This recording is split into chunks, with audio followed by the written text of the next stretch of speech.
తెలంగాణ ప్రభుత్వ పాఠశాలలో పంపిణీ చేస్తున్న విద్యా కిట్లలో కుంభకోణం జరిగిందన్న హరీష్ రావు ఆరోపణల్ని సీఎం రేవంత్ రెడ్డి ఖండించారు.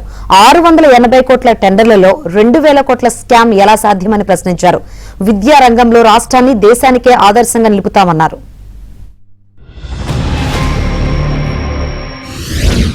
గురుకుల పాఠశాలల్లో ప్రభుత్వ పాఠశాలల్లో గా పిల్లలకు అన్నం పెట్టే కోడిగుడ్ల మీద ఉప్పు పప్పు మీద కూడా పైసలు తింటారా పాపం తగులుతుంది అన్న. 2000 కోట్ల స్కామ్ జరిగింది అని నేను మీడియాలో మాట్లాడినా. మన కరీంనగర్ జిల్లా మంత్రులు మన జిల్లా పరువు తీస్తున్నారు. లక్ష్మణ్ గారు, పొన్నం ప్రభాకర్ గారు నాకు ఛాలెంజ్ చేసిండ్రు. అరే నువ్వు 2000 కోట్ల స్కామ్ అంటున్నావు, మేం కొన్నదే 680 కోట్లది అన్నారు.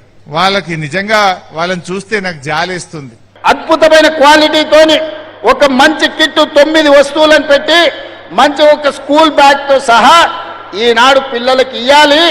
అంతర్జాతీయ ప్రమాణాలతోని అంతర్జాతీయ సంస్థలతోని ఈరోజు టెండర్లు పిలిచిస్తే కమిషన్లకు అలవాటు పడ్డ వాళ్ళు మా మీద కమిషన్ల ఆరోపణలు చేస్తున్నారు. మా మంత్రులు చెప్పారు మేము టెండర్లు పిలిచిందే 680 కోట్లని. ఒక ఆయన చదువుకున్న ఆయన అంటాడు, మరి చదువుకున్నాడు కాబట్టి ఆయనకు గుండు కొట్టుకుంటే ఉన్నమతి పోయిందేమో నాకు తెలియదు, కానీ 3000 కోట్ల అవినీతి జరిగింది అంటాడు.